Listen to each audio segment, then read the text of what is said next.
Welcome to Indiana Sports Beat Radio. So for the thousands in attendance and the millions watching around the world.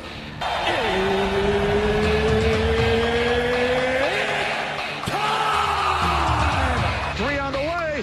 Oh! It went in! It went in! And Indiana wins the ball game! Know your role and shut your mouth, you jabroni! Float game for the win! Ayler's gone. Come on, touchdown, Indy! Woo! IU! America! They got a football team now! It's pretty simple. I win. Google me. You know that I'm the cream of the crop! Now, here's Jim Coyle. Welcome. Hello, everybody. Appreciate you being with us. Glad to have you along for this day. Don't know why that. There you go. Appreciate you joining us on this Thursday. Looking forward to it. Angela Morian's going to join us from Chicago from Wish TV. And Matt Taylor, of course, we'll talk about some draft talk as the Raiders in a little conundrum now after the Max Crosby trade is nixed, which that was sending Max Crosby to the Ravens for 2 first-round draft picks to supplement Fernando Mendoza. And then, of course, yesterday, the men's basketball tournament in Chicago, the Big Ten tournament continues, and Indiana takes the L for a 7th consecutive loss to Northwestern, that basketball juggernaut. And I'm not going to pour salt in the wound. I know people are not happy, but all I can say is get past this season and boom. There's no such thing as longer than 2 years, but I just cannot imagine that this staff and what they have going cannot get it there for next season. I don't know that they had what they needed as far as resources at the beginning. I don't know everything on this one. So that's why I haven't been as judgmental. Mike says Davis DeVries is on the hot seat. Dude, it's the first season. Nobody's on a hot seat. There is no hot seat. Y'all just got to stop with that. Nobody has to like the fact that they didn't make the NCAA tournament, but that's nothing new. You haven't made the freaking tournament for over a decade, hardly twice. So get off of that. Y'all, people have to stop hanging Archie Miller and Mike Woodson on this team. Now, next year, if this is the result, that's a different story. But it's not next year. And it's fans, you can be frustrated, but boy. So, trust me, have you ever seen anybody that will tell it like they see it more so than I will or do? I don't think so. Oh, I'm not saying that. But anyway, I don't sugarcoat it. But I'm not going to slam on this season. I don't know enough about what went into the makeup. There's some definite questions I'd like to ask, but those aren't going to be able to be asked, and that's just how it is. So, is the season over? Looking at ESPN, it's funny. It says Indiana will be sweating it out on selection day. Sweating it out? What the hell do they got to sweat out? How on? It is a weak bubble, but yeah, we'll see about that. But then the next question is, do they go to the Crown Tournament in Las Vegas? Michael says, obviously the roster was lacking, but most concerning was the bad coaching. Well, it's it's a lot easier to have, quote, bad coaching when you don't have a roster of players that can perform at the level they need to perform. Rudy says, stop it, Jim. You're the biggest Hoosier homer I've ever come across. Well, Rudy, you're the biggest idiot I've ever come across. You're a complete moron if you really think that. Nobody called out Archie Miller sooner than I did. No one called out Mike Woodson sooner than I did. I don't really care what you think. You're entitled to your opinion. I'm glad you have one.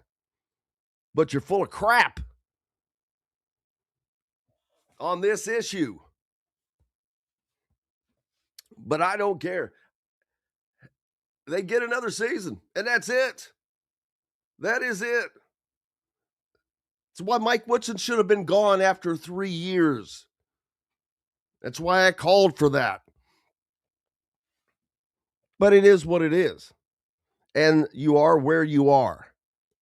So, does everybody know the funds that they actually had last year? Do you know what you don't know? That's the question I love to ask people. Do you know what you don't know? No, you do not. Oh, Rudy says, I told you in October this team was hosted. Hey, good for you, buddy. Good for you. You had a prediction that came true. So much celebrating. I don't care what you said. Saying that I'm a homer? You're full of crap. I don't care what you said. So, bye-bye. Have a good day. Indiana now has to hope. I don't know what they're hoping for. I guess they're hoping to get into the NCAA tournament, which I would find that an absolute laugher if that would happen. I did think that they looked horrible. I do think that losing to Northwestern is ridiculous. What I saw from that team last night is they were tired and did not have the pride, because you have 8 guys where the guys that were playing, no relationship to Indiana other than they were paid by them and played for them this year. I saw that as an issue. I saw that, to me, show itself. Maybe that didn't happen, but I at least I created that.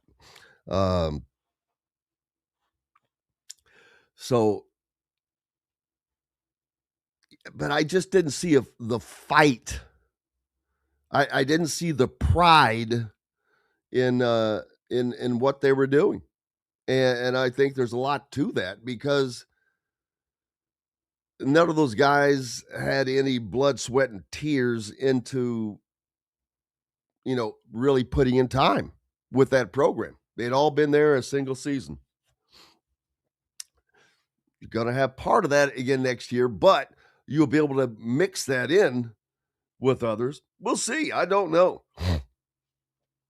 I've never claimed to be an expert, but I do know what I see, and I'm not going to worry again. They get 2 years. He gets 2 years. I cannot imagine with the staff that they have and all the resources, and knowing where the apathetic views of the fans are right now, that Indiana, up through the administration, does not make every effort to make this change now, especially with the success of football. You can't have that just make that swing and your premier program allowed to go into the dumps. So I expect that fully. People can complain about it all day long, but it is where it is. And if you want to blame somebody, here's what really aggravates me. You all want to get on DeVries, or you want to get on this player. You want to boo a player? Who the hell boos their own players at home? It's ridiculous. Anyway, why aren't you all booing the administration? Why aren't fans going to the IU admin building and making your complaints there? That is where all the problems began, and it's where this came from. But instead of that, let's do this instead. So, I'm just a little tired of ridiculousness on all the way around. All the way around, baby. It's got me off to a bad mood, but I'll have to change that. Ohio State football. Ramping it up. Ryan Day. Now he's got 2 former NFL head coaches on his staff as coordinators. Of course, Matt Patricia yesterday became the highest paid, maybe in the country, coordinator. He's at $3.75 million. Well, they couldn't have Indiana paying their guy more than Ohio State, by golly, even though he beat them. But former Atlanta Falcons head coach Arthur Smith is now the offensive coordinator, only making 1.5. We'll talk more about that. We'll talk more about Indiana basketball. What's next? Where do they go? Plenty more. Glad to have you along. Appreciate each and every one of you. All of you. Even my man Rudy. Back with plenty more. Oh, wait. Right after these messages. Andy Moore Honda Bloomington has the deals for you, like great savings on the remaining 2025 Hondas. First-time buyers get more than expected. The Honda Civic and HR-V are the most popular vehicles for first-time buyers in the U.S. Andy Moore Honda Bloomington also has a quality selection of pre-certified used vehicles. And check out the selection of Andy Moore Honda Bloomington's 2026 models, like the Honda Passport, Honda CR-V Hybrid, Honda Ridgeline, and more. ISB Radio with Jim Coyle is brought to you exclusively on The Zone by Andy Moore Honda of Bloomington, Bloomington's #1 Honda dealer. If you're looking for a new home in the Indianapolis area, you need Cheryl Sizemore from Brick and Ivy Realty. Cheryl Sizemore has over 2 decades of experience, and that could be the difference in getting the home you want in today's tough housing market. Reach out to Cheryl at CherylSizemore@gmail.com or 317-701-0838. That's 317-701-0838. Let Cheryl Sizemore sell or find your new home today. Zach Browning here to tell you about an offer you simply can't pass up. If you're looking for the best coverage of Indiana football and basketball, which includes recruiting, weekly chats, podcasts, as well as access to the best national team out there, then look no further than thehoosier.com. The best part, it's just $1 for the first week. Oh, and did I mention that you get a full year of access to The Athletic when you sign up? You can't beat the coverage, and you can't beat the deal. So head over to thehoosier.com today and sign up for just $1. It'll be the best decision you ever made. Bored, Bloomington? Dave & Buster's can fix that. Eat and drink your way through our all-new menu. Play half-price games every Sunday through Thursday. Watch all your team's wins on a 40-foot screen and 30 HD TVs. And level all up with the high-flying human crane that puts you in the game. Private game suites, our exclusive arena, and more. Only at Dave & Buster's on 731 South College Mall Road. Welcome back, Indiana Sports Beat Radio on this Thursday. Glad to have you along. And the morning after, IU fans, IU basketball fans, not happy, and nor should they be. I'm not saying that anybody should be happy. Not by any stretch of the imagination. You should be upset. But it's how that has been displayed is what I'm talking about. Not that it matters, not what I think matters, and it doesn't. And I'm not going to pretend that it does. But, boy. So what's next for Indiana? Do they go to the Crown? Do they still hope that they're beyond imagination to get into? Rudy's been banned, by the way. I'm just, there's no reason that I see to take the team to the crown unless you are going to play Trent Sisley, Ristic, and those guys. There's no other reason, zero reason to play in anything other than the NCAA tournament. So, what do they do? I don't know. Robert says it's pretty obvious the IU admin doesn't care. I don't agree with that now. I think that I don't know what they thought before. I think for one thing, there was a lot of factions. I know this for a fact. There were a lot of factions that were involved in certain things. And that is what has to be ended. And I think because of their gigantic implosion, that took care of itself going forward. That, I don't think something like that will ever be allowed to happen again. I'm not saying that Darren DeVries is or is not the guy. Again, I don't pretend to be an expert, but I make observations on certain things, and that it just the constant complaining is okay. If this was year 3 of a role, I'd get it. It's not. Hell, it was the middle of year 1. So that's what's just got me set off. Now, Indiana's got to replace these guys that are leaving. The difference is they don't have an empty cupboard that they're starting with. They've got guys that'll be coming back. Josh Harris, they didn't even get to have all year long, and probably hurt him. It hurt him not getting to play all year. So he's going to be behind. But I think Ristic is going to end up being a good player. Trent as well. Now you've got a solid recruiting class coming in. That is just what should be making up the supplemental cast, because the stars are going to have to come via the portal. There's no doubt about that. You're going to have to get those guys from the portal, and they're out there. And this team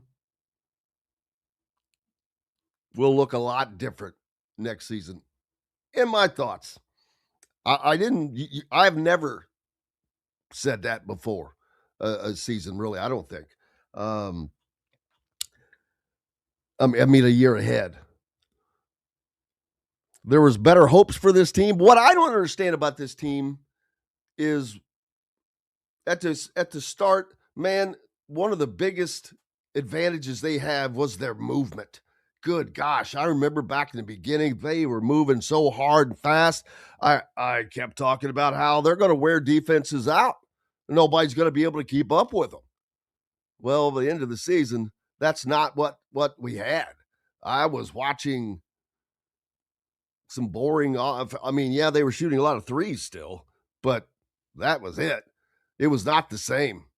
The movement was gone. I don't know why, but it was gone. It very well could have been because you're down to 6, maybe 7 players and just running out of legs. But there's questions to be asked, no doubt. But there's a difference between asking questions and going off the freaking reservation crazy. So, someone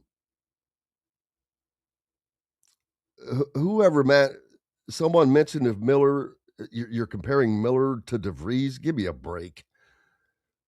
Archie Miller's the worst hire in the history of sports. Is anybody serious with that? Anyway,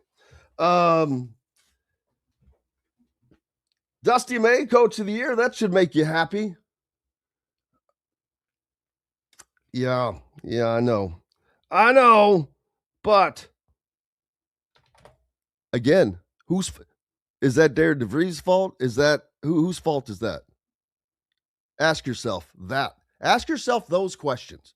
And are you sure you have the right answer? Do you know what you don't know? Always a great question to ask yourself. Do you know what you don't know? I don't always know what I don't know. I don't always know what I know. It's crazy. So Northwestern will be playing Purdue today as the Big Ten tournament rolls on.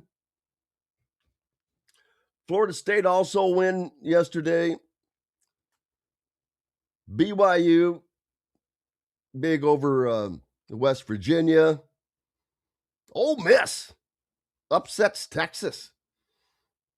Best win that Chris Beard's had. Remember, everybody wanted Chris Beard? Well, how did his season go? I think they pretty much sucked.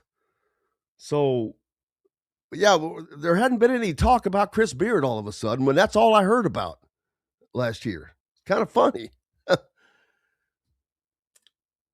Rutgers takes care of Minnesota. That's a surprise. I thought Minnesota, even though they weren't going to make the tournament, but I thought that they might make them a little run.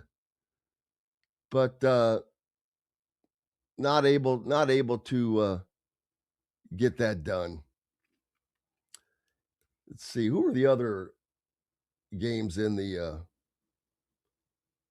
Big Ten yesterday? Oh, Louisville, they got by SMU. Iowa State destroys Arizona State.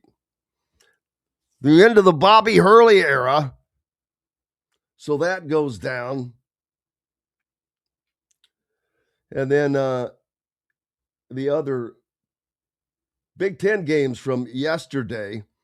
Iowa takes care of Maryland. Washington upsets USC. USC, kind of a bubble team. Interesting. Indiana was in front of USC in the metrics, so do they still actually have a shot because of the weak bubble? We'll see. I mentioned Rutgers knocking off Minnesota. So today, Iowa taking on Ohio State. That is also Washington, Wisconsin, Northwestern, Purdue, followed by Rutgers and UCLA. That Iowa-Ohio State game, that could be a fun one to watch. Both of those teams are locks, so it'll just be interesting, but Ohio State just a 1.5 favorite on that. So then in around the other big-time conferences, Iowa State, Texas Tech, Central Florida, Arizona, BYU, Houston, TCU, Kansas. So lots of good games today, man. Plenty of good games coming up. What do you think as far as does Indiana, if they get an NCAA invite, of course, we know what that would be. And that looks like a long shot at the moment, to say the least. But if that does not happen, would you want to see them play in the Crown Tournament? Or just call it a wrap for the season? Personally, I think you call it a wrap unless you're going to specifically play guys. So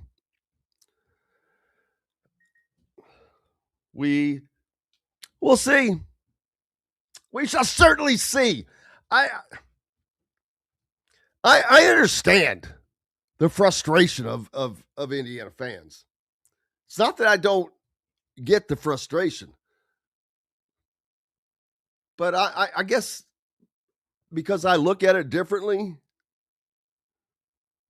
I can also separate the fact that this is not Archie Miller. This is not Mike Woodson.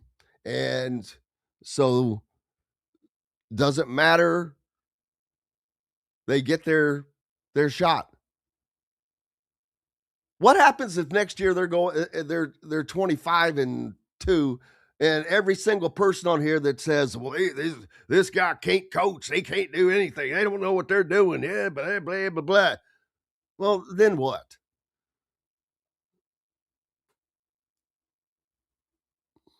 Whether or not how well he can coach, that's going to bear itself out. It's a hell of a lot easier to coach with better players, I can tell you that. Better players make you a better coach all day, every day. And they did not have the best players. I think they actually accomplished a lot for what they had. Did they make mistakes? Absolutely. No, but they're not perfect, and I'm not making excuses for them either. They should not have coughed up the damn lead against Nebraska.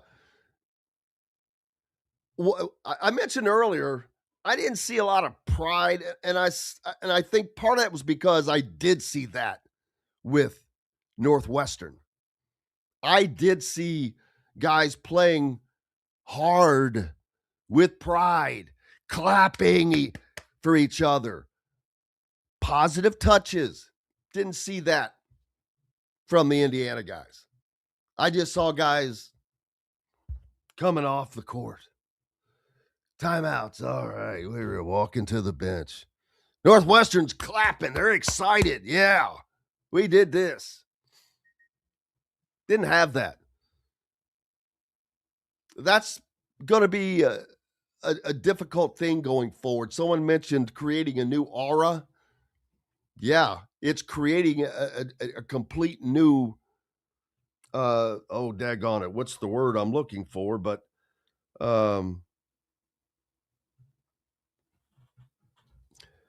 they will, they've got to, you've got to have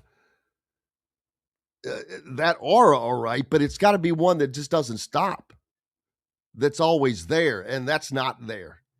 And Indiana basketball hasn't had that for years. It just keeps getting, they try to start it, and then that was a bad hire. He's got to go. And it's the truth. I mean, for people who say you can't fire coaches every 3-4 years, well, you shouldn't. But if they're not good coaches, yes, you do.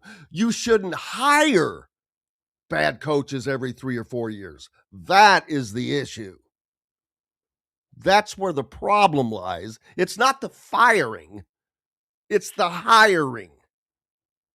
Because if you don't hire the wrong guy, you won't have to fire him. So, that's just my thoughts on that. Tony says they're bringing in Ryan Carr to help evaluate talent. Guess DeVries underestimated the talent level in the Big Ten considering the roster he put together.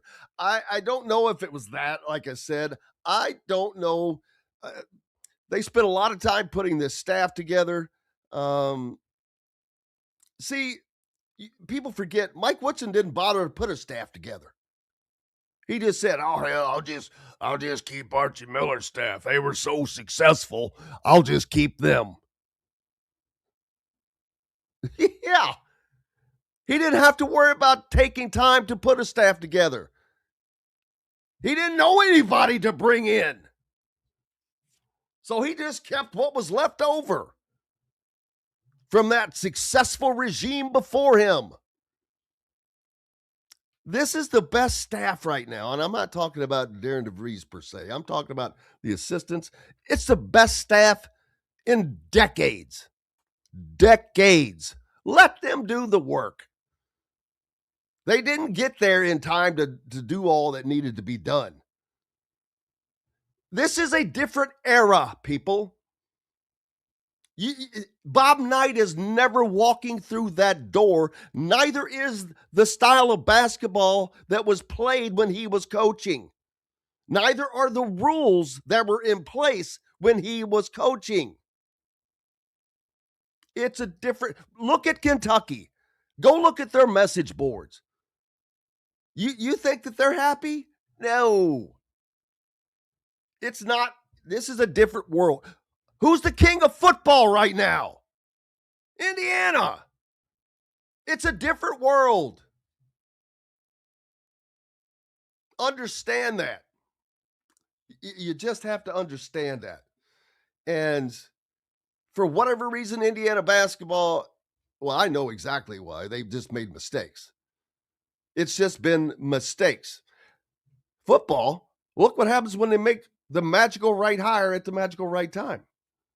Bam. It's not rocket science at all. Hey, we're going to take a break. Appreciate you being with us. I think Coach Griff will join us next. We'll get off that subject for a minute, talk a little football. Plenty more coming. Appreciate each and every one of you. Back with more right after these messages.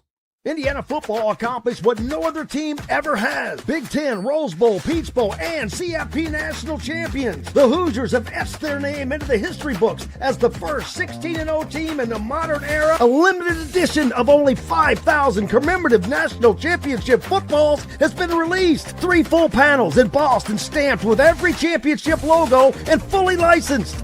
Get your piece of history today at NICOsports.com. That's NIKCOSPORTS.com. The ISC Sports Network is your home for sports content across the Hoosier State. Find us live on TV and streaming or archived on our website and our app. The ISC is your one-stop shop for the content you want to see, including high school sports, college sports, and other great events throughout the year. Subscribe to our streaming service and get access to it all. ISC. Local lives here. If you're looking for a new home in the Indianapolis area, you need Cheryl Sizemore from Brick and Ivy Realty. Cheryl Sizemore has over 2 decades of experience, and that could be the difference in getting the home you want in today's tough housing market. Reach out to Cheryl at CherylSizemore@gmail.com or 317-701-0838. That's 317-701-0838. Let Cheryl Sizemore sell or find your new home today. Andy Moore Honda Bloomington has the deals for you, like great savings on the remaining 2025 Hondas. First-time buyers get more than expected. The Honda Civic and HR-V are the most popular vehicles for first-time buyers in the U.S. Andy Moore Honda Bloomington also has a quality selection of pre-certified used vehicles. And check out the selection of Andy Moore Honda Bloomington's 2026 models, like the Honda Passport, Honda CR-V Hybrid, Honda Ridgeline, and more. ISB Radio with Jim Coyle is brought to you exclusively on The Zone by Andy Moore Honda of Bloomington, Bloomington's #1 Honda dealer. Dave & Buster's Bloomington is the place to eat, drink, play, and watch. Enjoy half-price games every Sunday through Thursday, a new menu to dig into, and next-level upgrades like private game suites, the high-flying human crane that puts you in the game, our exclusive arena, and more. Only at Dave & Buster's Bloomington, 731 South College Mall Road. Welcome back, Indiana Sports Beat Radio on this Thursday. I hope you're doing well. We are close to the weekend. Not quite there. Boy, this weather, funky. It has been up and down. And, boy, we had just the 70-degree weather, 2 days ago? And now it's going to drop down. Let's see, 69 yesterday. A low of 14 coming up on Monday. Get out of here with that stuff, man. It's going to be 70 on Sunday. Hold on. It's going to be 70 on Sunday. And then on Monday, the low will be 14. Yeah, how about them apples? Not what I'm looking forward to.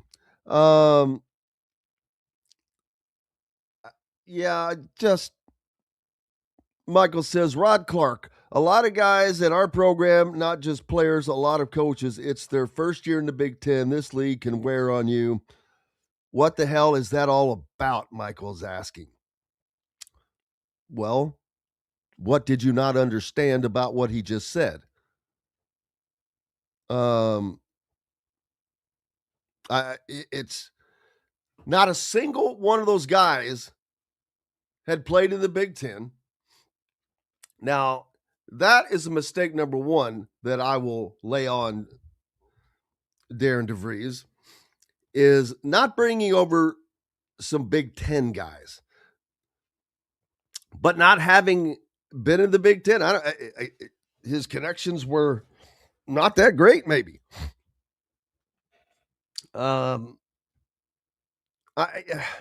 No, I'm not. I did not watch Miami of Ohio. Blah blah blah. I'm not going to sit here and start comparing people and all that crap.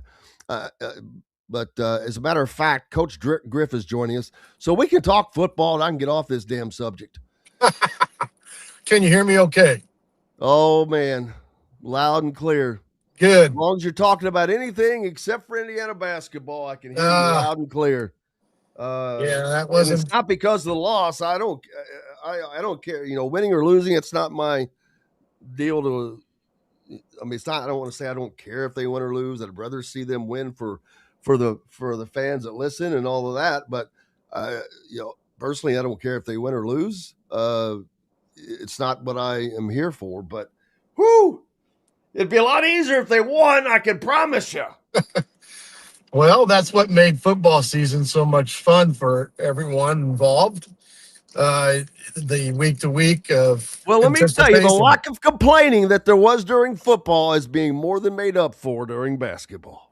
Well, that is true. I think we got a little spoiled there because of the turnaround that Cignetti did so quickly, and I think there was hope that could happen in basketball. It's a little different animal.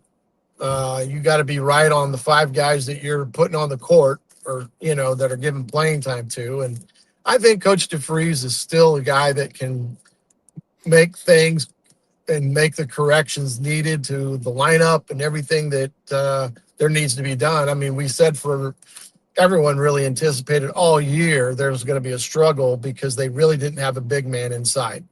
And I think that ultimately hurt them as the year went on, as well as I just don't think. And the other thing is I think they, as much quickness and moving their offense was earlier in the year, I think that slowly dissipated as the year went on for whatever reason. But hey, that's my question that I asked earlier. I'm like, the one thing. Well, actually, it was 2 things. That was one, though. What happened to this movement of offense? Because that's when we were allowed to go to practice, and I'm like, wow, gee whiz, who the hell's going to be able to guard this? I mean, just keeping up with that was going to be a chore. That was no longer in existence. That movement had just dissipated, and people aren't wrong when they're saying, hey, there wasn't much there. It was just trying to move around and get a 3-point shot for a couple of guys. That's not offense. And I get that, but I'm not going to, this is season 1, not season 3. So I'm not going to sit there and take a hammer and beat on every stinking nail that's poking up just because I can right now. But if this is the case a year from now, well, you're damn right. I'm going to be leading the parade. I'm just saying it's year 1.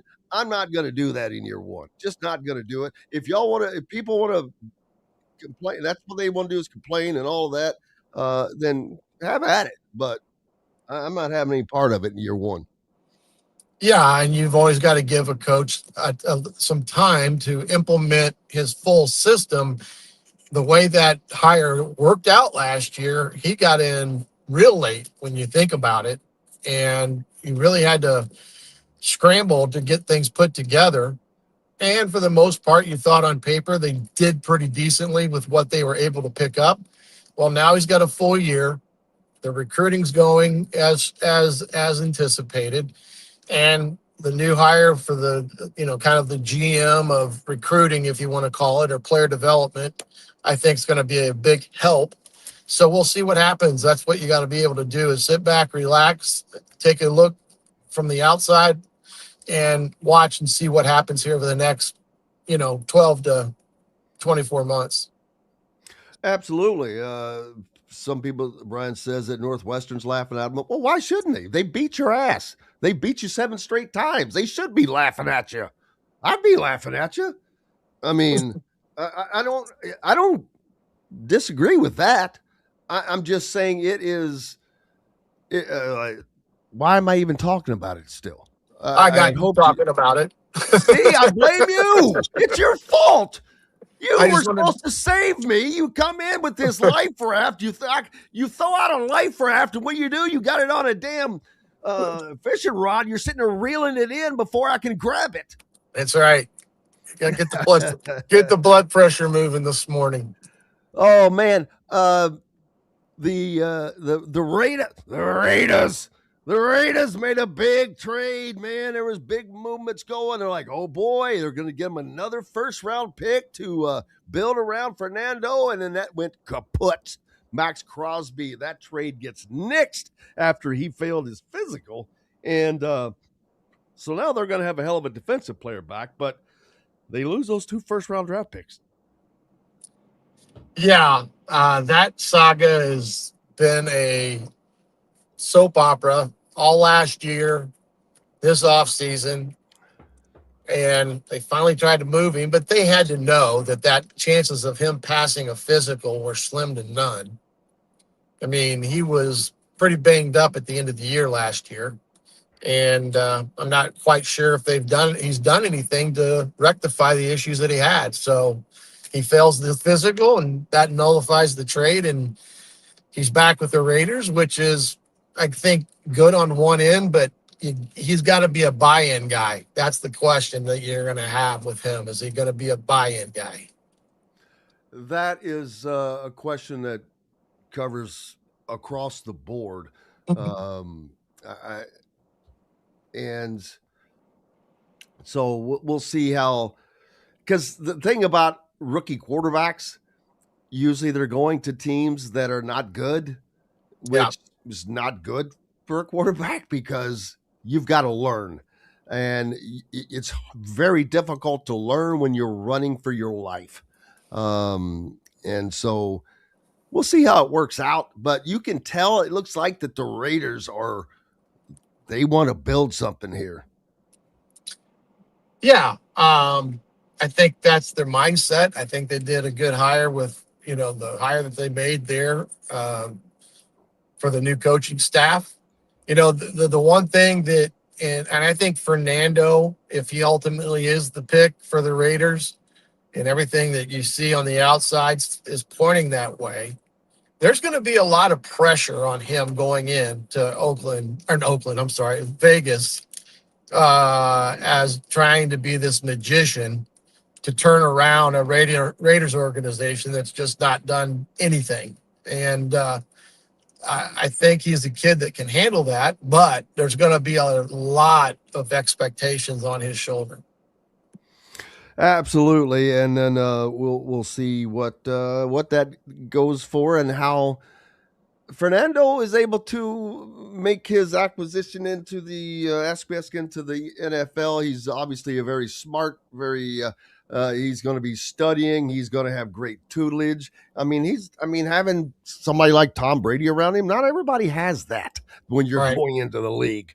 Very few teams have that, but a lot of teams have their older quarterback that they may have on the staff. But the Raiders just traded their guy from last year. I think, what did he go to, the Jets? Yeah, maybe. I can't remember.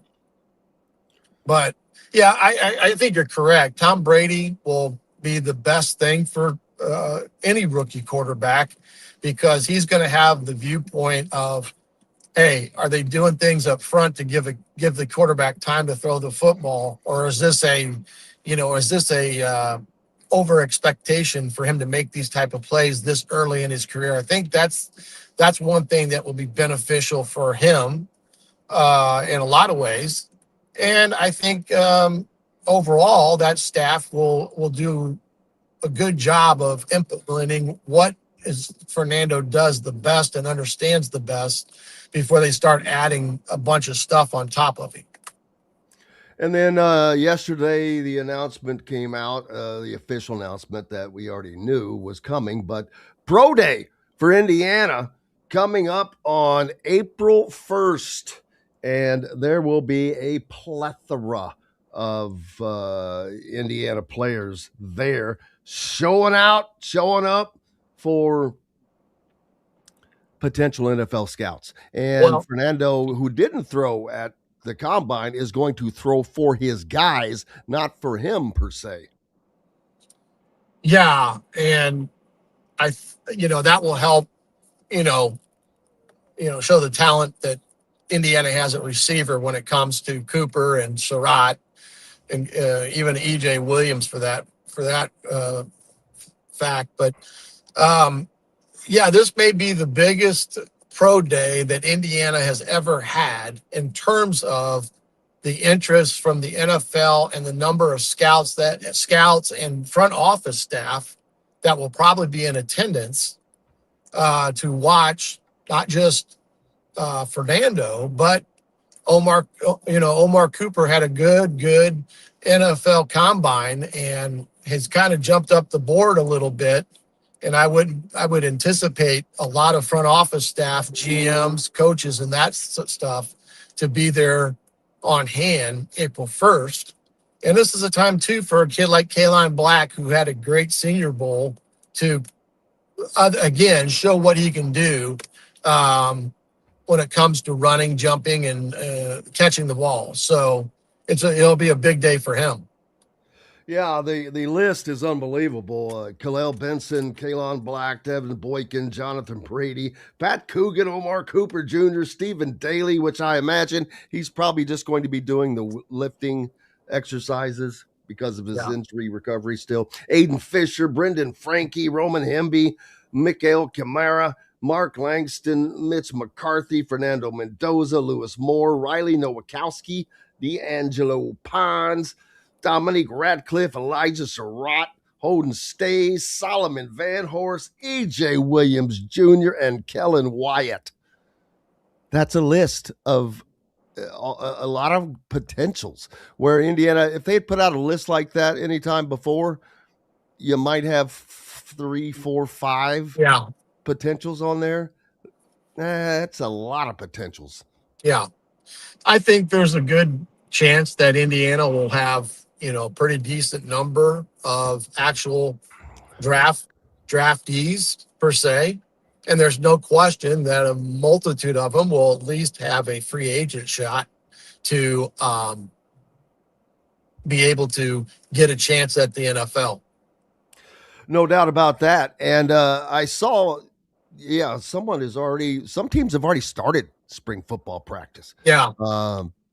And then I saw Ohio State, made Matt Patricia the big payday, $3.75 million for being their DC. And then he also brought in Smith, the former Atlanta Falcons head coach, as his offensive coordinator. So to me, he just put a gigantic target on his head.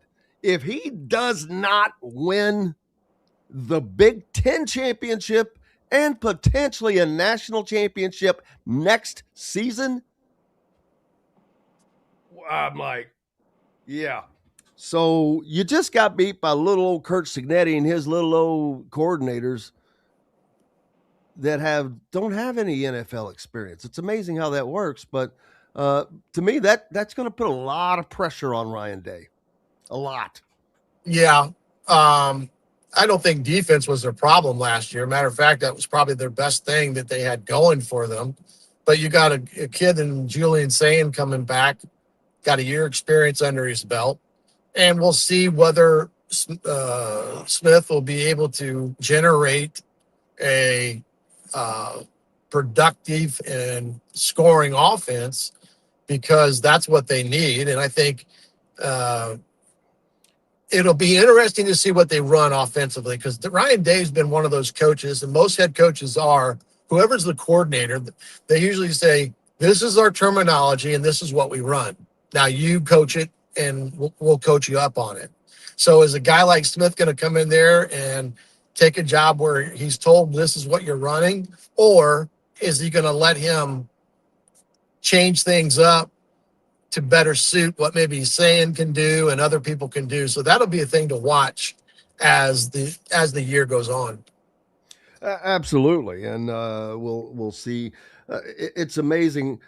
People don't realize all the things that are going on at the same time behind the scenes while they're still working on next season and building the team and all of that. And spring ball is literally around the corner. Couple weeks for the Hoosiers, and a little later start, I think, but that's the way Coach Cignetti likes it. I think he usually sets it up where they're coming off of spring break, and they have maybe a week between that and the time they start. But, he's a guy that doesn't fully intend to use all 15, 16 days of spring practice. And, so he has that mentality. They're going to get what they need to get done. And he doesn't care whether it takes, 13 practices or 15 practices. When they've got to the point where they've done enough and he feels like they've done enough, he shuts it down. And you can't fault him for that because it's something that's worked for a number of years. Absolutely. And we'll get to enjoy that as it looks forward. We'll get to see Josh Hoover go to work as well. I'm trying to think, maybe it was Ohio State who started spring practice already. Yeah, they started a couple of days ago. And I noticed that the media got to watch an entire first hour of their practice, not the warm-ups for 15 minutes. Yeah. Hint. Well,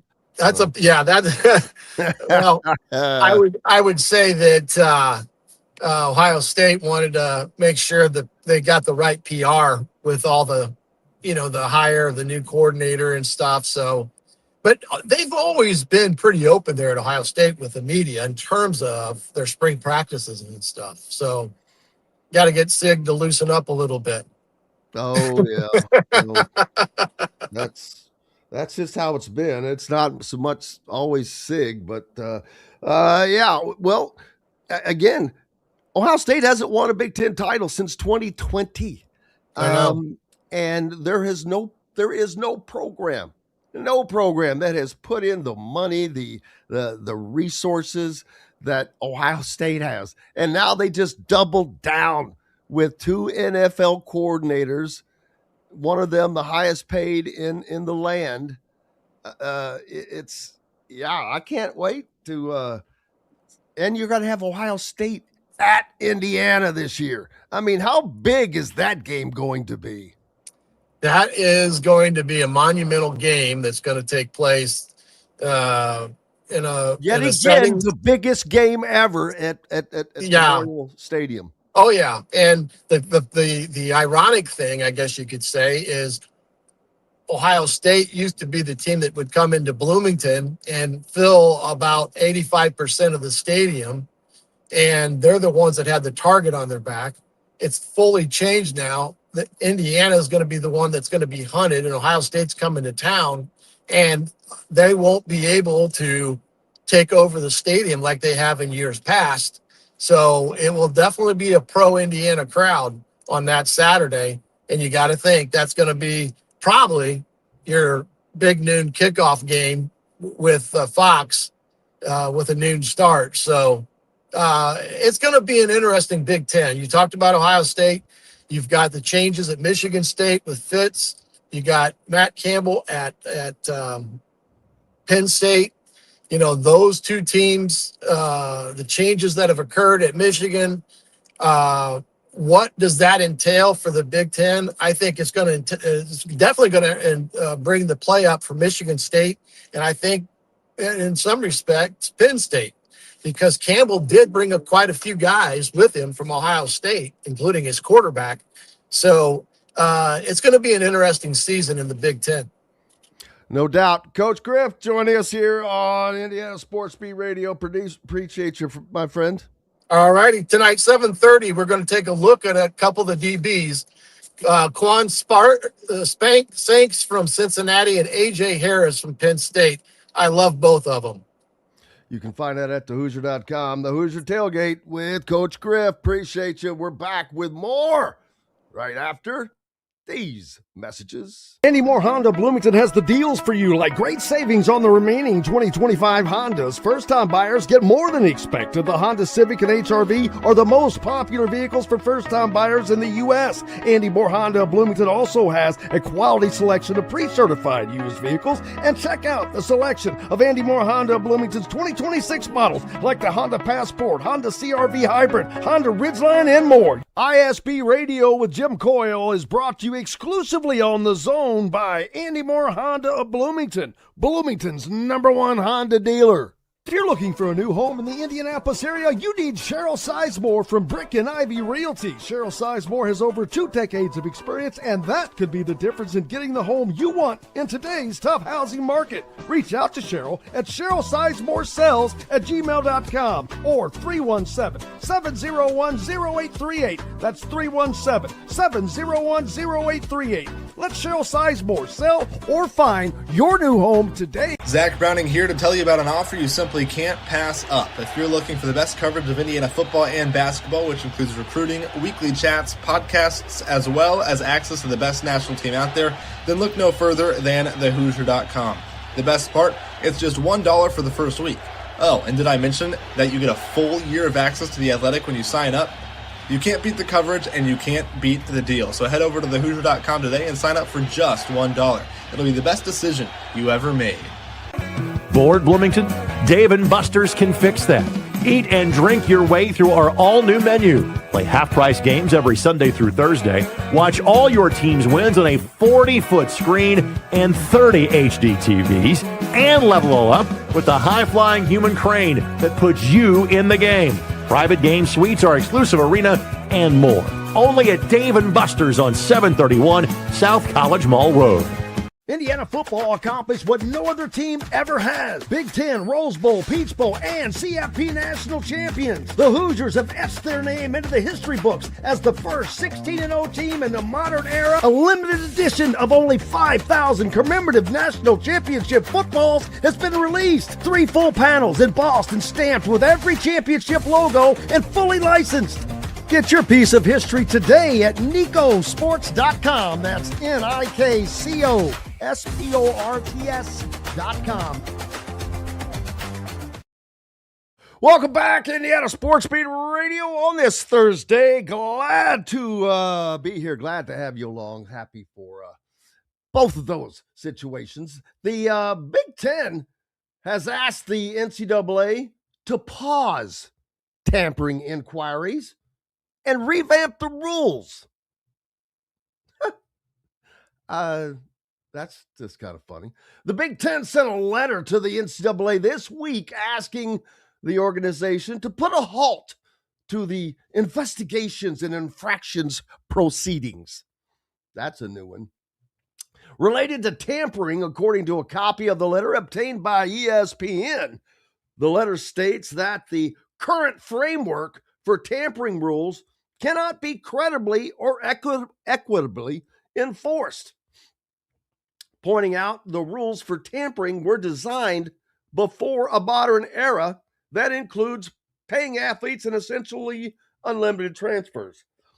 Yeah, but when someone has a signed contract, is that not considered tampering? I mean, hello? So, I find that's just, but maybe it's the way to go, because this would prevent failures in court because of ambiguities, because that's a big part of one of the big parts of the NCAA's problems, because they have gone in so many different directions on so many different, on similar issues, that they don't have precedents to sit back on, because there's too damn many precedents that go in opposite directions on the same thing. So maybe there's some common sense to this. Will some people get away with it early on? Yeah. But would this work to stop more later on? Possibly. Either way, something needs to be put in place. You've got to have rules. Right? I mean, That's how it goes, right? You've got to have rules. Am I the only one that cares about the rules? I can't be, right? Isn't that how that goes? I used to have that memorized. But so they've got to, they have to get rules in place, but not just in place, proven to be legal. And they've had that because, once again, the NCAA is made up of the schools. The schools agree on these rules. But now you've got individual schools trying to circumvent those rules. Particularly like recently Alabama with the Charles Bediako case. And you even have their league commissioner saying, I hope it doesn't go through because we've got our own schools fighting against it now. It doesn't matter if you set up more rules if the schools are not forced to go by them. There has to be an agreement where you can't sue because you don't like the rule. I mean, they're going to have to get the 5-and-5 in, or otherwise you're going to continue to have 6-7 year guys. They've got to get rules in place that are impenetrable. And that is not even close to the situation right now. Everyone says that, college sports has been ruined. Well, I'm not going to say it's been ruined. I've never said that because some of the best play we've ever seen, the best seasons in the last 2 years in football, Indiana, that doesn't happen. So, ruined? No. Are there screw-ups or things that need to be fixed? Yes. We all know that. But how do they fix them? They had this stupid president's commission that, what the hell's that going to do? Yeah, let's make Condoleezza Rice the commissioner of college athletics because she has such a deep background in college sports. But then you got people that Nick Saban. I'd say no to that because while he has I would not mind if he was involved in it, but he damn sure could not be the head of it because he is beyond biased to big schools alone, but beyond bias to the SEC as well. Just a fact. Those people will not get that out of their head. They grew up with it. This is how it was, and this is how it'll always be to them. So,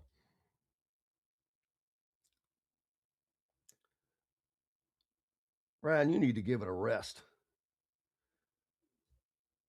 The prevalence of tampering in the current landscape is so great that the numerous officials told ESPN's Max Olson that it's essentially a competitive disadvantage to not tamper. Well, everybody's cheating, so we might as well cheat. The Big Ten's letter lays out why the current rules are antiquated for the modern space, suggest a pause that does not create a window of impunity, and lays out a vision for building a framework suited to the world as it actually exists today, which I get that.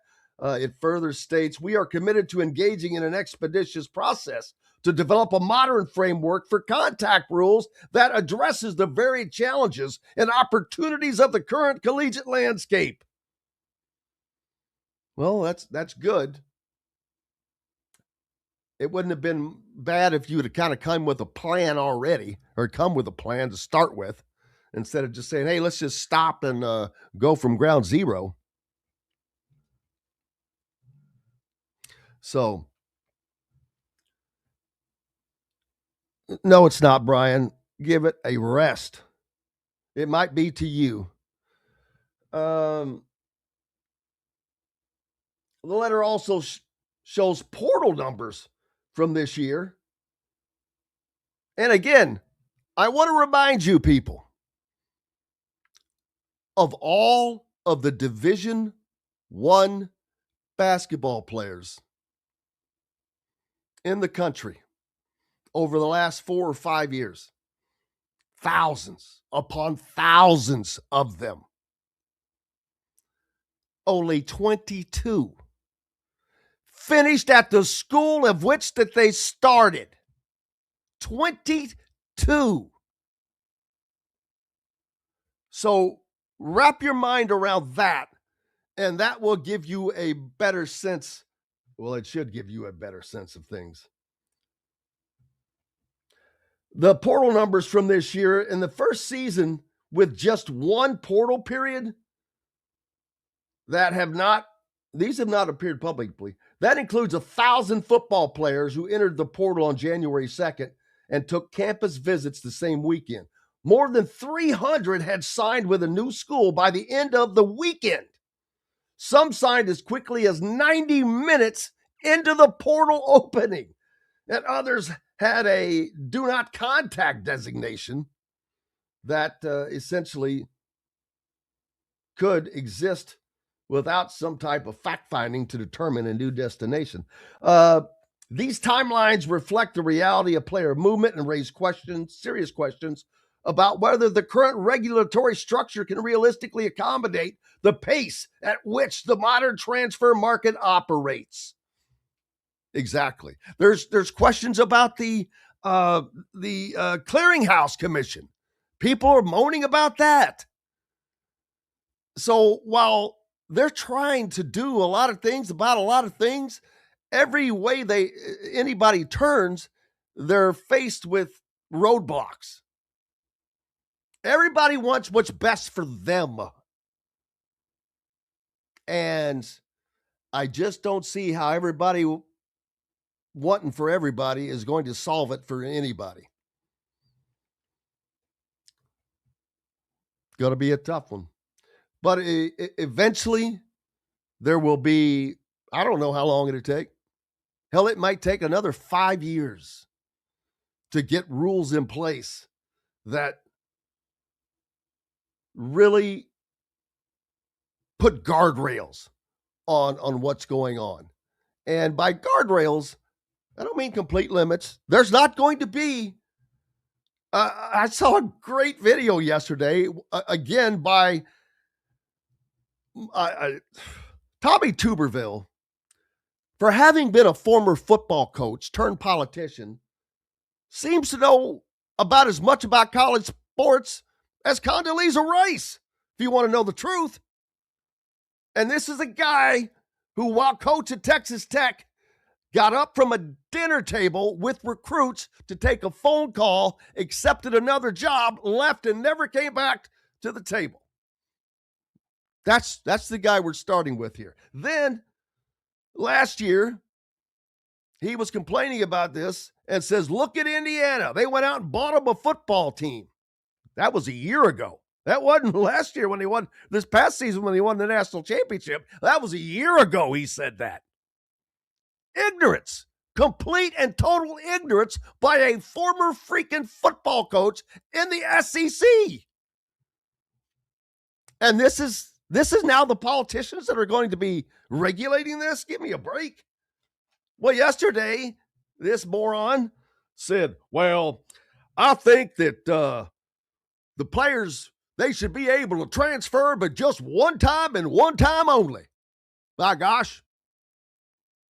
And immediately, someone said, does that go for coaches too? Well, you got me there.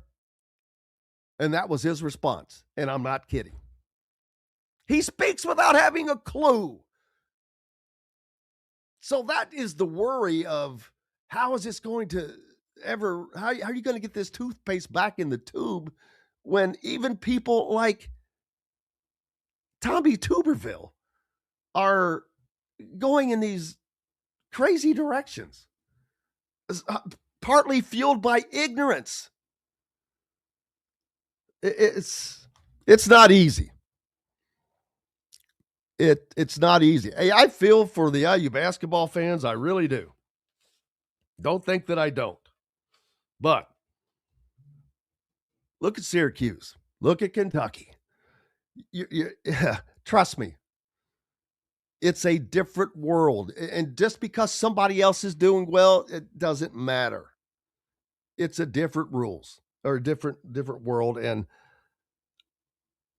I think that, like I said, it may take longer than Indiana fans like, but I think the basketball remedy will be better than it has been.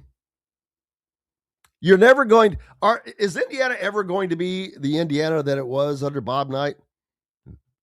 Not unless you find another Bob Knight. Even in this new world, coaching still matters. Don't think that I don't think it doesn't. It absolutely does. I get that. Hey, let's take a quick break. When we come back, going to be joined by Angela Morian for the first time from Wish TV. She's been up in Chicago covering the Big Ten basketball tournament, back with plenty more right after we take a short pause for the cause. The ISC Sports Network is your home for sports content across the Hoosier State. Find us live on TV and streaming or archived on our website and our app. The ISC is your one-stop shop for the content you want to see, including high school sports, college sports, and other great events throughout the year. Subscribe to our streaming service and get access to it all. ISC. Local lives here. If you're looking for a new home in the Indianapolis area, you need Cheryl Sizemore from Brick and Ivy Realty. Cheryl Sizemore has over 2 decades of experience, and that could be the difference in getting the home you want in today's tough housing market. Reach out to Cheryl at CherylSizemoreSells@gmail.com or 317-701-0838. That's 317-701-0838. Let Cheryl Sizemore sell or find your new home today. Andy Moore Honda Bloomington has the deals for you, like great savings on the remaining 2025 Hondas. First-time buyers get more than expected. The Honda Civic and HR-V are the most popular vehicles for first-time buyers in the U.S. Andy Moore Honda Bloomington also has a quality selection of pre-certified used vehicles. And check out the selection of Andy Moore Honda Bloomington's 2026 models, like the Honda Passport, Honda CR-V Hybrid, Honda Ridgeline, and more. ISB Radio with Jim Coyle is brought to you exclusively on The Zone by Andy Moore Honda of Bloomington, Bloomington's #1 Honda dealer. Dave & Buster's Bloomington is the place to eat, drink, play, and watch. Enjoy half-price games every Sunday through Thursday, a new menu to dig into, and next-level upgrades like private game suites, the high-flying human crane that puts you in the game, our exclusive arena, and more. Only at Dave & Buster's Bloomington, 731 South College Mall Road. Welcome back, Indiana Sports Beat Radio on this Thursday. Thank you so much for being with us, and thanks to Angela Moryan for joining us from Wish TV. First time she's been with us. I see her out and about all the time. And first of all, thank you for taking the time to join us from Chicago. No problem. Thanks for having me. Well, you're lucky I still don't have that dancing video of you at Indianapolis last year. So last year during, I forget what was going on, but I look over and the music was playing. She's just enjoying it and getting with it. And I'm like, oh, that's funny. I'm going to send that to her. I bet she's going to love this. But then I forgot to. But great times. It's just, I love Indianapolis is probably the greatest sporting event I ever get to cover for so many reasons, beside the fact that it's here, first and foremost, and it's the largest sporting event in the world. But the access is just unprecedented, and they're great with it. And it's the greatest marriage that there could be, I think. Yeah, the 500 is always a blast. I mean, it's so much work all through May, but you get to build those relationships with the drivers and with the teams, and you feel like you're a part of the team too somehow. So it's really a lot of fun for sure. Yeah, I mean, you too. So that's an added bonus. Oh yeah, right. Always. And how you managed to get through life with Anthony Calhoun and Mr. Andrew Chernoff, I have no idea, but I know you do, and so you should get bonus points for that. Thanks. It's full-time job in itself sometimes. I'm sure it is. And you're originally from the Atlanta area, right? Yeah, born and raised in Atlanta. Well, I born in Atlanta, and then I was raised in Virginia Beach, Virginia, and then we moved back to Atlanta. But my family is from the New York City area, so that confuses a lot of people because I'm a big New York sports fan through and through. Well, I saw that in doing a little research. So is it Mets or Yankees? Mets. So if it's Mets, is it Jets? No. So it's Giants? Yes. Yeah. Isn't that like a crossover? Shouldn't it be like the Mets, Jets, Nets, all combo? Well, I think that's for some people, but I know a ton of Mets Giants fans because, well, yeah, I would say they are the OGs, but the Yankees are obviously the OGs. But that's just how my family is. Giants, Mets. Same with Phil Sanchez, our evening anchor. He's also Giants, Mets, so he's a huge Mets fan. I grew up. My number in sports was 41, and that came from Tom Seaver. Mm-hmm. And I was a Reds fan, but he was a former Met. And I knew who he was as a Met first, but then he came with the Reds, which made it all perfect. So got that all again. Yeah, India's coming up. We'll talk about that another time or later on. But right now you're in Chicago covering the men's Big Ten basketball tournament. A lot of action going on there. Purdue playing tonight against Northwestern, who just beat Indiana for the 100th straight time.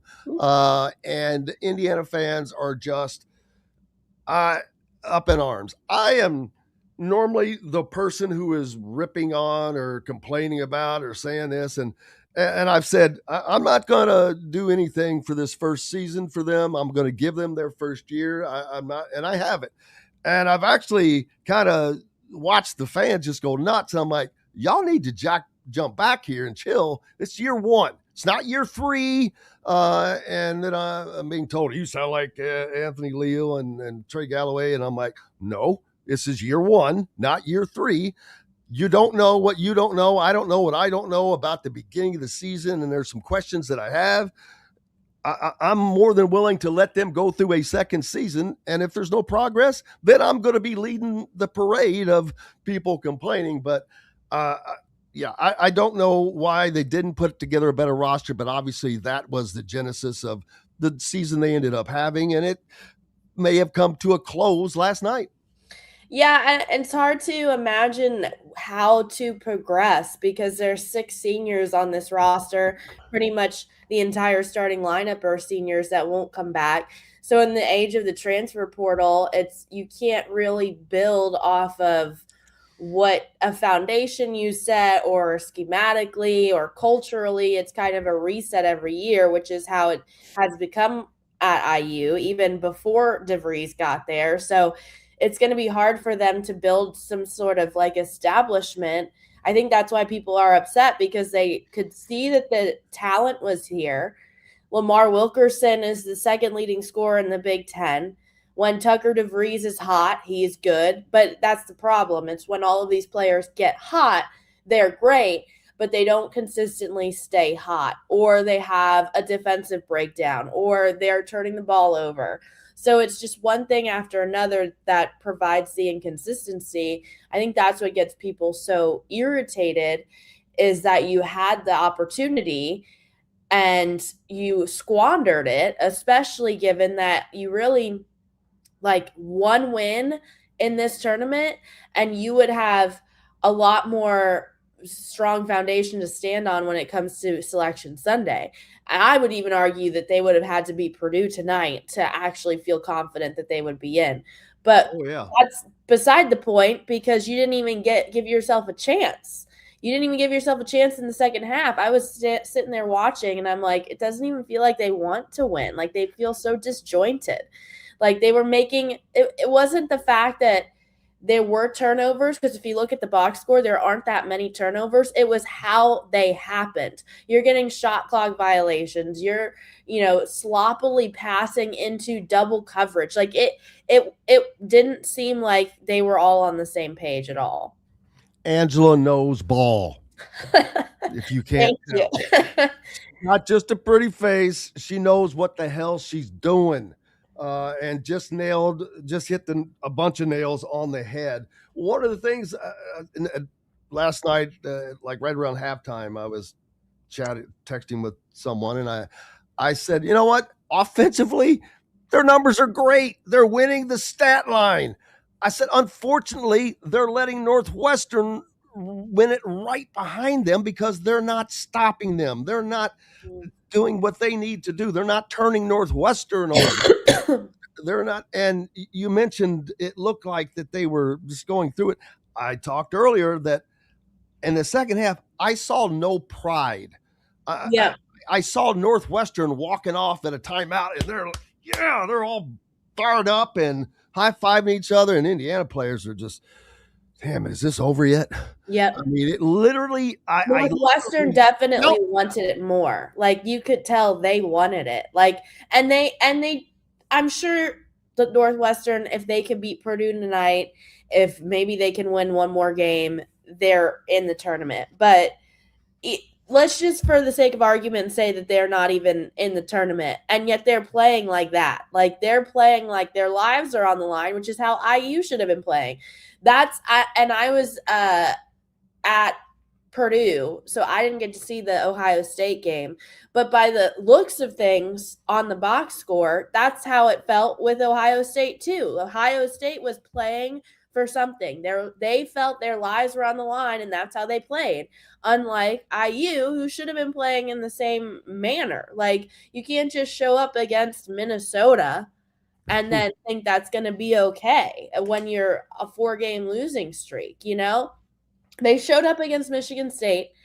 I'll give them that. Michigan State's just a really talented team. But you can't just be like, oh, well, we almost beat Michigan State. Can we talk about that for the committee? Like, that's not going to work. It's not going to work. And I'm going to make sure I pronounce your last name correct. Is it Morian or Morgan? Morian, yep. Okay. Angela Morian from Wish TV with us up in Chicago, covering the men's basketball tournament. And we're talking about the fact that Indiana just didn't seem to want it enough last night. And that's exactly what I saw in the second half. And I'm wondering is with their top 7 guys that are getting most of the playing time, never having played at Indiana before, never even having probably been to Bloomington before, so you don't have this built-in 3 years of blood, sweat, and tears. Northwestern, I guarantee you, they had probably a half a roster of guys that have been there for a while. But are you going to be able to get pride from guys when they've got nothing vested in where they're playing for? It's playing for a paycheck. Well, I get what you're saying, but I think let's give this team a little bit more credit, because you have Tucker DeVries on the team who's playing for his dad. That's got to carry some more weight than just a paycheck. But also, like Connor Enright, he was getting choked up in the locker room post game because he's been playing and knowing the DeVrieses since they were 16 years old. Like, he came over with them. So there are guys on that team that and like Lamar Wilkerson, DeVries giving him a shot to come into the Big Ten, like believing in him. That's what he was talking about too. So, and that was the case with a lot of these guys. They were mid-major guys that DeVries liked and believed in and brought to a, amazing historical program like IU. So I think there is some pride in that sense. I don't think it is as big as the let's find a paycheck, but I don't know how you sustain that for next year, because you don't have Tucker and Connor next year. So how you have to find the guys, to your point, that are there, quote unquote, for the right reasons and understand the significance of playing for IU. And that probably has to start with recruiting in the state also. and that's going to take some time and build up some, like, not everybody is established as Purdue, because that took decades, and even before Matt Painter, like, that foundation was laid. Well, So IU's was, but it went, it got chopped and then chopped, and it kept getting chopped, and then every couple of years it was getting chopped, and that's been the problem ever since. When you have so much coaching turnover, also, it's hard to maintain that. Well, you can't get any kind of, a culture going again, because you're bringing in a different culture. It gets changed, it's constant. So yeah, they have to get back to being consistent. Is Darren the guy? I don't know. Is he not the guy? I'm not saying he is or not. I'm going to say, I'll tell you next year whether I'll have that opinion next year. I'm not going to give it this season. I'm just not. I know a lot of people were not happy about how the team was playing and how you just described and we were just talking about. Is that on Darren? Well, he's the coach, but he gets another chance. It's not like it's a one and done for a coach right now. But they brought in Ryan Carr. And people are also saying, well, that's a knock on DeVries. Why? Half the freaking schools in the country now have guys that do this, because it's an advantage. You can have it. So why not have a guy that was in the NBA and whose job was to evaluate talent? Does that make this coach worse because he may not be as good as a guy who was in the NBA? I don't think so. There are just people that are better than people at certain things. It doesn't mean that makes him less of a coach or whatever. I think it's a great addition. I think they have the best staff they've had in decades as far as an assistants and all of that. So I think the pieces are in place to build upon, better so than they have been in a long time.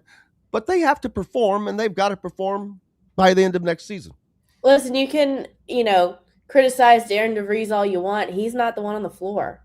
Like, there's only so much a coach can do. And he's not why Indiana is in this position. Right. And especially when one of, what we're talking about, the biggest gripe, turnovers and effort. Like, those are effort and energy and culturally, like, that's not translating. I mean, even Enright said last night, he goes, we had great practices. I don't know why it didn't translate into the game. Like, they weren't getting it. And maybe that is an issue with DeVries. Maybe he needs to coach that up better. But, like, again, he's not the one on the floor. He's not the one exerting energy out there on the floor. So you can't put everything on him. And also, to emphasize your point, it's 1 year. 1 year. You cannot build consistency and culture if you're going to just keep kicking coaches to the curb every 3 years when you don't make the tournament.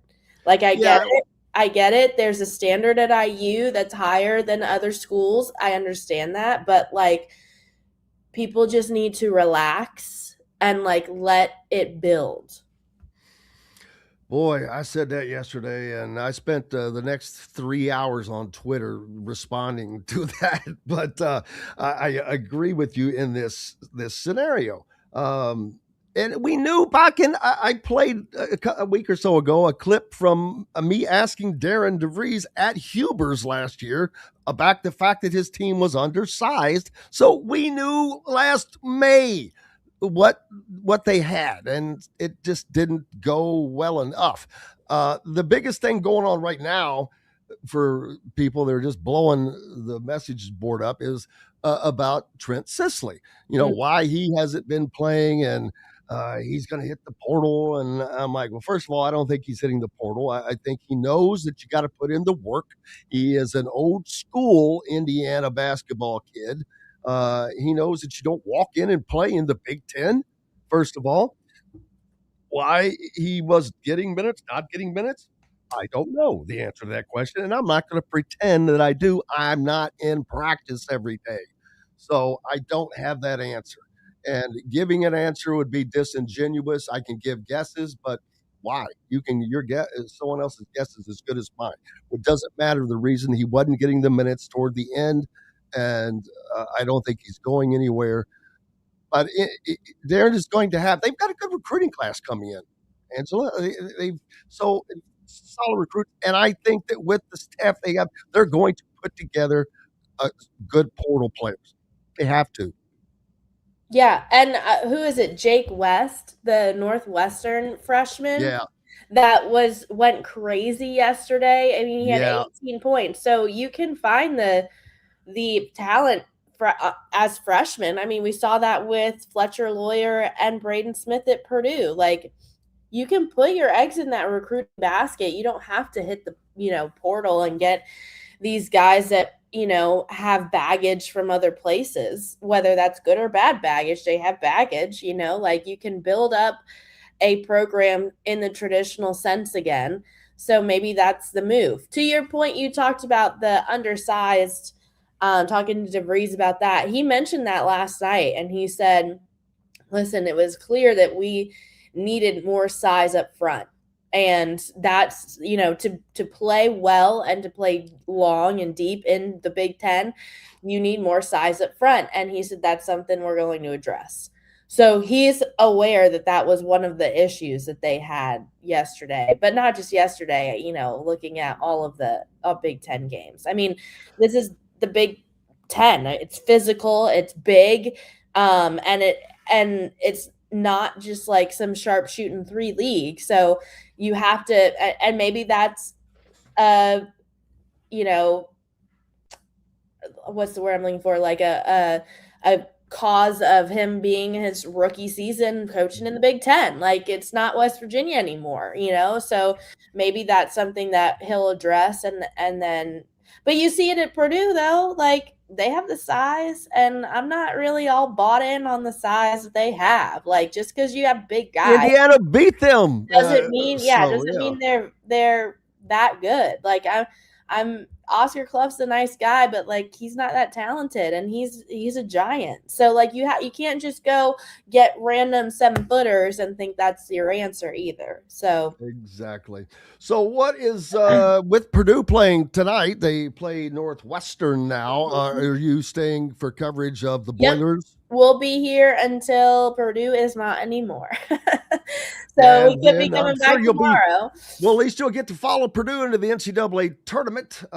Maybe we'll send Anthony out he'll probably go to Las Vegas if Indiana decides to play in the Crown tournament or not. Yeah, we'll see. I think that's probably going to be a decision that the team, are they going to have enough players that actually want to play? They don't need to play in anything if it's not the NCAA tournament. I don't even know if they need to play. The NIT is in Indy again this year. So. Yeah, but if you don't play in the Crown, they're obligated to play in the Crown prior to the NIT. Big Ten. Because the Fox Big Ten thing, yeah. Crazy. Well, Yeah, Angela, make sure you're giving Angela a follow on Twitter and everywhere else with her coverage from Wish TV Sports. Appreciate you so much. Look forward to doing it again. Thanks, Jim. Thanks for having me on. Appreciate you, Angela. Great seeing you. Enjoy Chicago. Appreciate we'll try. It's cold up here, but we'll try. It's not exactly burn me down here either, so I'm tired of it. Angela Morian, Wish TV, joining us here on Indiana Sports Beat Radio. Matt Taylor coming up next. Appreciate you. We're back with more right after these messages. Dave & Buster's Bloomington is the place to eat, drink, play, and watch. Enjoy half-price games Sunday through Thursday, plus a new menu and next-level upgrades like private game suites and the high-flying human crane. Only at Dave & Buster's Bloomington on South College Mall Road. Zach Browning here to tell you about an offer you simply can't pass up. If you're looking for the best coverage of Indiana football and basketball, which includes recruiting, weekly chats, podcasts, as well as access to the best national team out there, then look no further than thehoosier.com. The best part, it's just $1 for the first week. Oh, and did I mention that you get a full year of access to The Athletic when you sign up? You can't beat the coverage and you can't beat the deal. So head over to thehoosier.com today and sign up for just $1. It'll be the best decision you ever made.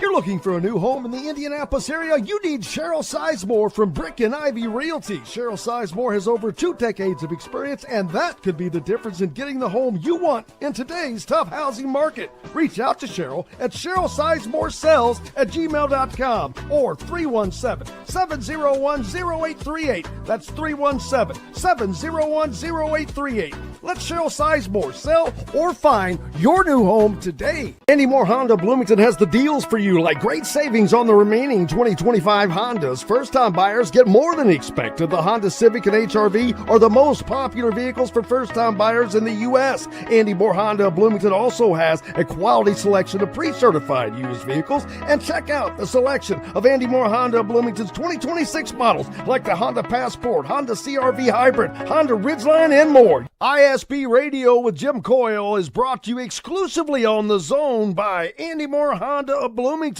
Bloomington's #1 Honda dealer. Bored, Bloomington?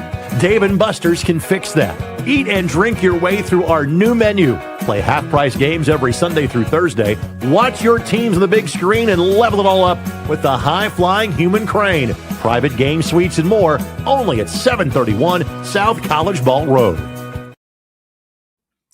Welcome back, Indiana Sports Beat Radio on this Thursday. Hey, if you're looking for a place to go watch all these games that are coming on for the next 3 weeks, go to Dave & Buster's in Bloomington and check out those big, gigantic wall TVs, in addition to the many other flat screen TVs around, and half-price games from Sunday through Thursday.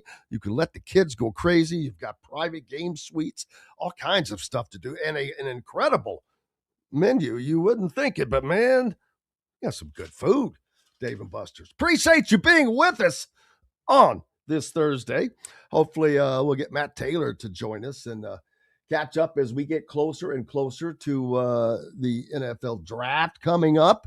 There should be quite a few Indiana players, probably a few Purdue players, Notre Dame guys on there as well. So and where do the guys go? Where does Omar Cooper end up? Does he end up being a first-round draft pick? I think that he will. But we'll get to see him at Pro Day, as talked about that coming up on April 1st. Matt Taylor from the Colts joining us now. And Matt, I was just talking about Indiana announced officially their Pro Day coming up on April 1st, and a litany of players that will be performing in there. Some of them just doing the weightlifting and things like that. But like Stephen Daly, who got hurt after the Big Ten championship, simply giving somebody a high five. But man, there's a list on there pretty deep, man.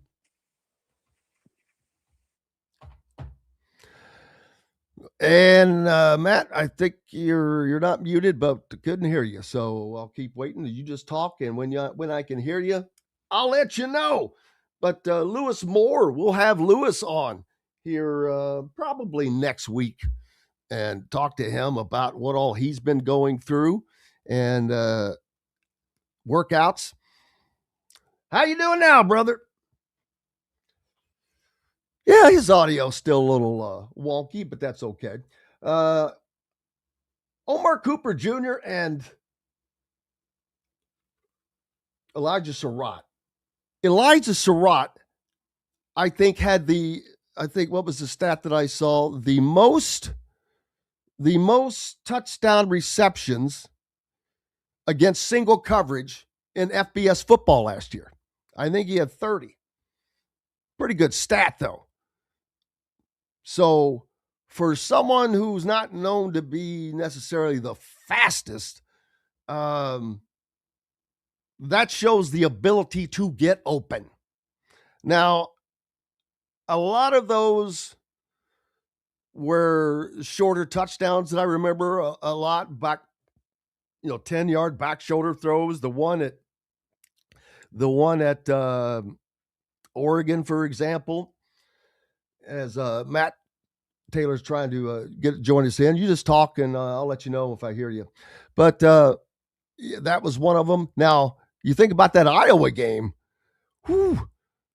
bam, gone, and he was uncatchable. So it'll be interesting. D'Angelo Pons is one that is expected to potentially go in the second round for Indiana. When will guys like Kaelon Black, who did not get an invite to the combine,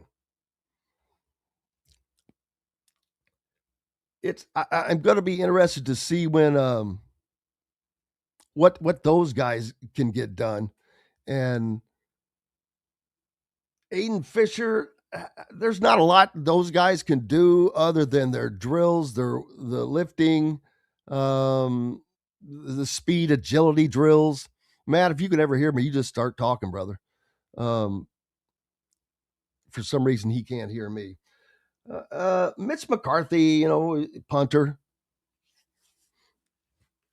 Is every punter in major college football now going to be Australian? Or because he's not really from Australia, isn't he from New Zealand? It's just funny how that's been the deal since somebody figured out, man, those dudes with Australian rules football can kick the heck out of that thing. So whoever was, I wonder who the first to do that was. It would be interesting to find out. Just whatever, if you can ever hear Matt, you just keep going, man. But try to get Matt in here. We're having trouble. There we go. Hey, Jim, can you? Yeah, there you go. I was having trouble hearing you. I couldn't hear you there, so I apologize. That's okay. It's people are usually prefer when they can't hear me. Well, there. Not at all. So how are you doing, man? I'm good. Staying busy this week. A lot of action around the NFL with moves and contracts and free agency. So I'm good. It's been busy though. Yeah, I talked earlier about the surprising Max Crosby fiasco with the Raiders and the Ravens, as it looked like that Las Vegas is like, man, they're really going to be building around Fernando, getting another first-round pick and one for next year. Then that goes kaput. Yeah, it's wild. I mean, bizarre. I mean, you rarely see a trade like that get rescinded. I mean, everybody knew Max Crosby was coming off an injury. So, I mean, to see that get red flagged because of medical was kind of head scratching because, I mean, certainly the Ravens knew to a degree what they were getting into, but yeah, that they just saw something on a physical and an X-ray they didn't like and didn't want to jive with. And so, I mean, listen, that's a big investment. It really is. I mean, we've talked about it, 2 first-round picks. I mean, that could make or break your franchise. So if they see something on there where they're not going to get that big return on investment because of a medical situation, they felt like they had to pivot. And so they did, but they didn't waste any time, right? I mean, they felt like there was about 15 minutes, and I'm obviously joking about that, but they knew they had to get a pass or a veteran pass rusher in there to complement what they have now in this window of opportunity with Lamar Jackson, and so they pounced right away with Trey Hendrickson, who ironically is also coming off an injury, and so he's going to have to pass that same rigorous medical standard that the Ravens have, but it just kind of shows you the urgency that a lot of teams in the NFL have when they just feel like they're maybe one position away or one player away. The willingness to overspend a little bit to a degree to go after, a championship and try to do something big when you've got franchise stability in place with your starting quarterback. Yeah, and there's just so much that goes on. I mean, but between the end of the college football season and then the combine and then the draft, it's that period of time. That's part of what makes the NFL a 365-day-a-year enterprise, more so than the NBA, I think, more so than Major League Baseball, which is a different kind of deal with the minor leagues. But it's a nonstop thing for the NFL. The NFL is just different. NFL, I said this the other day. The NFL has the most elite athletes of any professional sport, in my opinion. It's just everything has to be at its zenith. Yeah, there's no question about it. I mean, it was funny. I was doing a game this past weekend in Evansville, and I was, talking to a lot of strictly college basketball guys, and so they were kind of picking my brain on, some of the NFL stuff that was coming down the pike this week with the start of free agency. and they said, we love watching the NFL, but the NFL never gives us a chance to miss it because it never goes away. To your point, like there's always something top of mind to keep the NFL fan and their appetite going. And you play the Super Bowl, and then 2 weeks later, here's the combine, and then 2 weeks after that, you've got free agency. And it's kind of funny, from a NFL standpoint, but it's also just true too. I mean, last night was a great example. We're watching all of these conference tournaments go on, and all of these upsets, and college basketball is. You had to bring it up, didn't you? Well, I'm just saying, I'm kidding. I'm only kidding. Sure, of course. But my point is, you've got all the college basketball is in the, you use the word zenith. It's in the zenith of its popularity in terms of the calendar. And what's kind of overshadowing it, or at least, sort of side by side with it, is all these NFL moves. I mean, you watch these college basketball games, and then on the scroll in the bottom of the screen, it's just all NFL news. And so it never completely goes away. And I think for a lot of people, I think we've talked about this, for a lot of fans, this time of year is arguably more intriguing to them than just a week 7 or week 8 game in the middle of the season in October, when you're fully into the swing of the season and the rhythm of the season has set in. People want to know, and they're really interested in how your team's going to get better and the moves you're going to make to, compete with the other teams inside your division, and how you're going to address all of the needs you have in one off season's time, and how free agency sets up the draft. I think roster construction for a lot of people is just as interesting, maybe more interesting to some people this time of year than the actual games, which is why you see such high interest, and the analytics back it up. The eyeballs on Pat McAfee's NFL free agency show the other day, and people listening and people downloading and reading. It's just off the charts this time of year. And we're still 6 months away from playing actual NFL games. It's crazy. Yeah, and I would be very remiss if I did not. I'm already remiss by not leading with it. But how about the Colts getting not only getting their wide receiver lockdown, but has I haven't even seen the deal finalized yet with Daniel Jones, the 2-year deal that they have been reportedly working on. I'm not asking you if it's finalized, but that's where it seems it's going.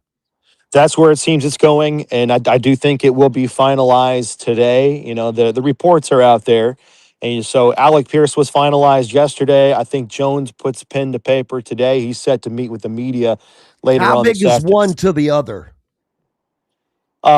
Crucial, paramount, especially in Pierce's case. I don't think he comes back here without the idea or the assurance that Daniel Jones is going to be the Colts quarterback and in essence his quarterback. He was going to have his pick of the litter to go just about anywhere that he wanted to in the NFL.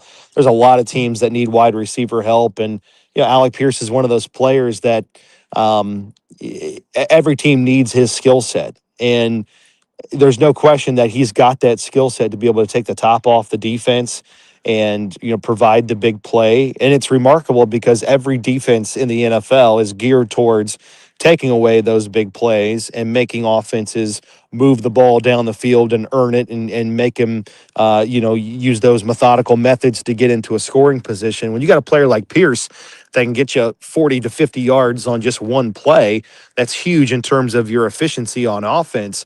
And so knowing every team that plays the Colts is geared towards taking that away, and he still goes out there and does it on a routine basis, is just remarkable.